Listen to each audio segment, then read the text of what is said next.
오늘 우리에게 주시는 하나님 말씀은 히브리서 2장 1절에서 9절 말씀입니다. 그러므로 우리는 들은 것에 더욱 유념함으로 우리가 흘러 떠내려가지 않도록 함이 마땅하니라. 천사들을 통하여 하신 말씀이 견고하게 되어 모든 범죄함과 순종하지 아니함이 공정한 보응을 받았거든. 우리가 이같이 큰 구원을 등한히 여기면 어찌 그 보응을 피하리요. 이 구원은 처음에 주로 말씀하신 바요 들은 자들이 우리에게 확증한 바니 하나님도 표적들과 기사들과 여러 가지 능력과 및 자기의 뜻을 따라 성령이 나누어 주신 것으로서 그들과 함께 증언하셨느니라. 하나님이 우리가 말하는 바 장차 올 세상을 천사들에게 복종하게 하심이 아니니라.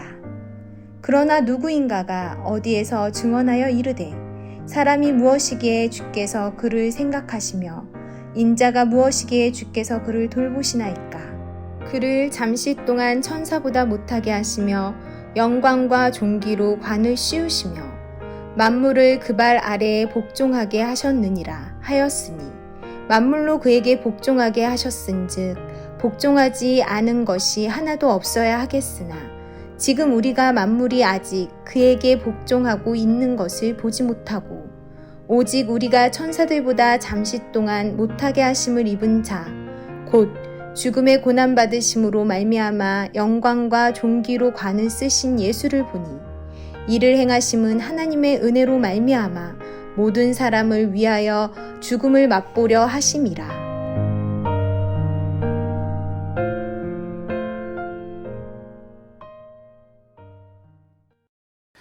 초대교회는 주 70년 로마의 티투스 군단이 예루살렘을 멸망시키기 전까지 최초의 교회인 예루살렘 교회를 중심으로 유럽과 그리고 아시아의 교회들이 연결되어 있었습니다. 그리고 기독교인들 중심에는 히브리인들, 즉 유대인 크리스찬들이 있었습니다. 히브리인들은 구약의 전통이 뼛속 깊은 곳까지 스며 있는 사람들입니다. 그들은 모세가 하나님의 율법을 기록할 때 천사들이 도와주었다라고 믿었고 천사를 거의 하나님과 같이 숭배했습니다. 그리고 예수님을 천사보다 조금 못한 존재다라고 생각을 했습니다. 히브리서는 히브리인들의 이와 같은 잘못된 생각을 교정하기 위해서 히브리인들에게 기록한 말씀이 되는 것입니다. 그러므로 히브리서 1장은 천사보다 뛰어나신 예수 그리스도에 대해서 기록합니다. 그리고 그 결론이 오늘 본문 가운데 히브리서 2장 1절에서 4절까지인 것입니다. 오늘 본문의 첫 절인 히브리서 2장 1절을 보겠습니다. 그러므로 우리는 들은 것에 더욱 유념함으로 우리가 흘러 떠내려가지 않도록 함이 마땅하니라. 그러므로라는 접속사는 이 앞에 단락에서 말한 내용의 결과라는 뜻입니다. 그러므로 우리는 들은 것에 더욱 유념함으로 우리가 흘러 떠내려가지 않도록 함이 마땅하니라. 여기서 흘러 떠내려간다는 것은 예수님을 믿는 믿음을 버리고 다시 옛 유대교로 돌아가는 배교를 뜻합니다. 초대교회 안에 유대인 크리스찬들 중에 십자가의 복음을 버리고 할례, 율법과 같은 눈에 보이는 것을 향해 다시 유대교로 돌아가는 사람들이 있었던 것입니다. 히브리서 2장은 그 당시에 문장에서 사용하던 기법인 칼 바흐메르라는 기법으로 배교가 얼마나 심각한 것인가를 설명합니다. 칼 바흐메르 기법은 작은 것에서 큰 것으로 확장하는 기법인데 2절과 3절에 쓰여 있습니다. 2절을 보겠습니다. 천사들을 통하여 하신 말씀이 견고하게 되어. 이것은 히브리인들이 믿고 있는 천사가 모세를 도와 기록한 구약의 율법을 말합니다.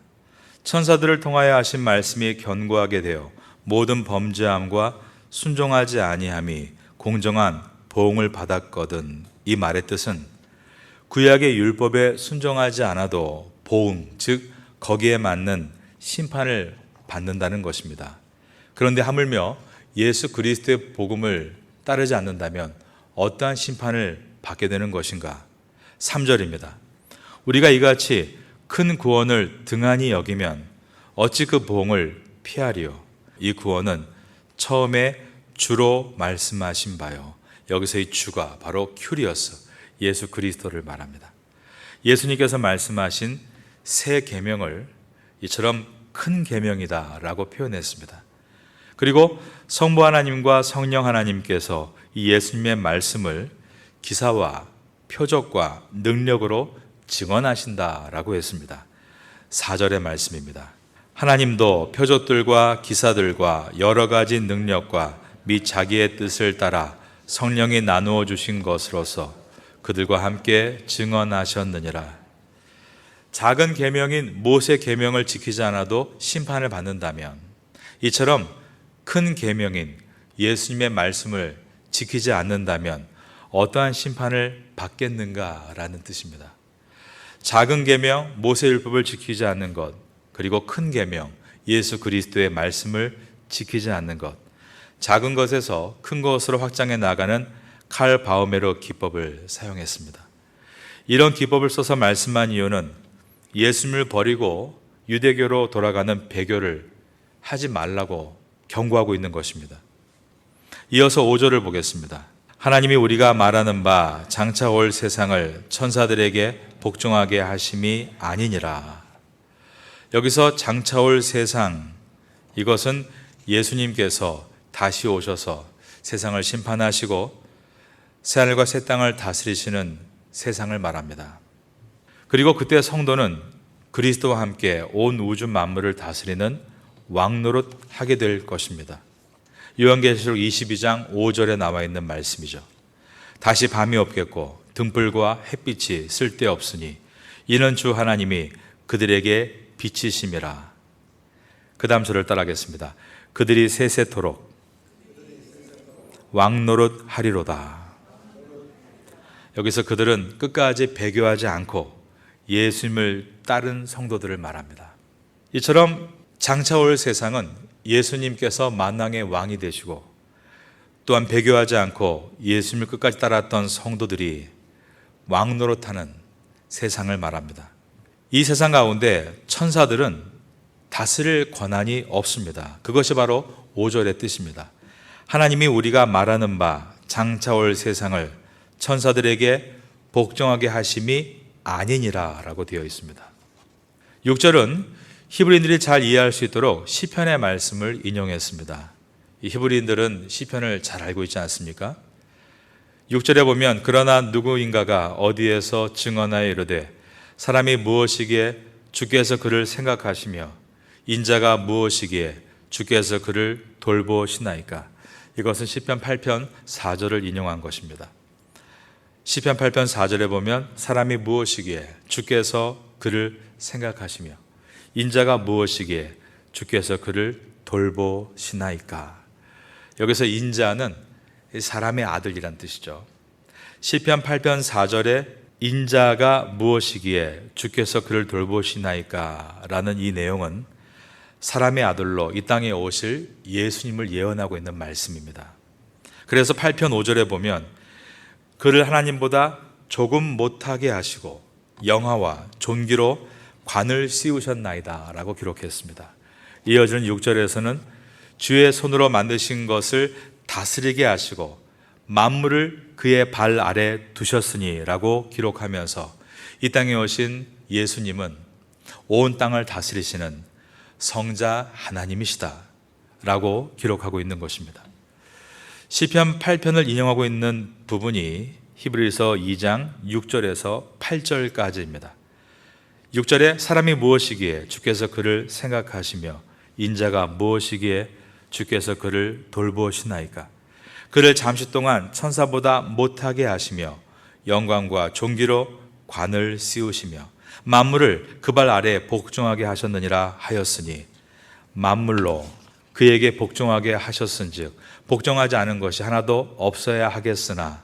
그 다음 보면 지금 우리가 만물이 아직 그에게 복종하고 있는 것을 보지 못하고 라고 말합니다. 이 말씀은 예수님의 재림 전까지의 이 세상의 모습을 보여줍니다. 예수님은 삼위일체 하나님으로 성자 하나님이신데 인류의 구원을 위해서 인간의 육체를 입으시고 이 땅에 오셨습니다. 그것을 인자다. 사람의 아들, Son of Man이라고 부릅니다. 하나님의 아들이신 성자 하나님이 인간의 아들로 태어나셨다. 바로 이것이 인자라는 뜻입니다. 예수님께서 인자, 즉 사람의 아들이 되셔야 했던 이유는 하나님의 아들, 그 성자 하나님으로서는 인간의 죄와 아무런 관련이 없기 때문입니다. 만일 예수님께서 오직 하나님이시라면 인간의 죄는 그분과 아무런 관련이 없습니다. 그런데 만일 반대로 예수님께서 오직 인간이라면 예수님의 십자가는 인간을 구원할 능력이 없습니다. 그러나 예수님은 이 땅에 오신 완전한 하나님이셨고 완전한 인간이었으므로 인간을 대표해 십자가에 오르실 수 있었고 하나님이시기에 인간의 죄를 사해 주실 수 있었습니다.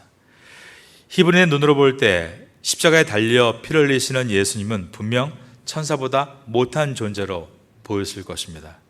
그들은 예수님께 천사가 되라고 요구했던 일이 있습니다. 천사와 같이 지금 네가 손과 발에 박힌 못을 통과해서 이 아래로 사뿐히 날아 내려온다면 믿겠다라고 말한 것입니다. 만일 예수님께서 그들의 요구에 응하셔서 십자가 위에서 천사와 같이 사뿐히 날아서 내려오셨다면 그들은 예수님을 천사 정도로만 믿었을 것입니다. 그러나 예수님은 모든 인류를 구원하시는 하나님으로서 십자가 위에서 끝까지 인내하셨고 하나님의 구원 방법은 온 인류의 죄를 대신해서 희생 제물이 되셔야 하는 것이므로 예수님은 인간이 당할 수 있는 최고의 고통을 십자가에서 당하시고 그 다음에 죽음을 맛보셨습니다. 영원하신 하나님께서 영혼의 단절을 맛보신 것입니다. 그것이 9절의 말씀입니다. 오직 우리가 천사들보다 잠시 동안 못하게 하심을 입은 자 곧 죽음의 고난 받으심으로 말미암아 영광과 존귀로 관을 쓰신 예수를 보니 이를 행하심은 하나님의 은혜로 말미암아 모든 사람을 위하여 죽음을 맛보려 하심이라. 그러므로 우리가 구원을 얻은 값은 예수님께서 죽음을 맛보신 값입니다. 그러므로 값비싼 구원을 가벼이 여기는 것은 큰 죄악입니다. 이 귀한 구원을 귀하게 받아들여서 세상의 값싼 욕망에 휘둘리지 않는 여러분 될 수 있기를 예수님의 이름으로 축원합니다. 1세기의 유대인 그리스도인들 가운데는 예수님을 귀하게 여기지 않고 옛 생활로 회개하려고 했던 사람들이 있었습니다. 그런데 21세기인 오늘날에도 많은 그리스도인들이 같은 죄악을 범하고 있습니다. 큰 구원이 싸구려 물건처럼 유통이 되거나 귀하신 예수님의 이름이 교묘하게 멸시를 받는 일들입니다. 예수를 잘 믿어서 집을 샀다, 아이가 좋은 대학에 들어갔다, 복권에 당첨됐다라고 말하는 것은 예수님의 큰 구원이 원래 뜻이 소멸되고 값싼 종교로 전락되어 있는 것입니다. 우리가 그리스도의 복음의 진리에서 벗어나지 않을 수 있는 올바른 태도는 무엇일까요? 그것은 복음의 이 진리를 소중히 여기는 것입니다. 성경을 쓰는 것입니다. 히브리서가 신약 성경 가운데 아주 어려운 성경 중에 하나입니다. 그런데 이 말씀을 강해를 듣고 나서 한번 써보시면 얼마나 단지 이로 말할 수가 없습니다. 저는 이미 히브리서 성경 쓰기 매력에 푹 빠져 있습니다. 성경을 쓰는 것은 뭔가를 이해하기 위한 것도 있지만 1차적인 목적은 내가 주님을 사랑하는 표현입니다. 조용한 시간에 하나님과 교제하기 위해서 성경을 쓰는 것입니다. 저는 성경을 쓸 때 보통 읽을 때보다 3배의 은혜를 얻는 것 같습니다. 그런데 어떤 분은 7배다 이렇게 말씀하시는 분도 있었습니다. 이해와 또한 은혜가 가중되는 것이 쓸 때 찾아오게 됩니다.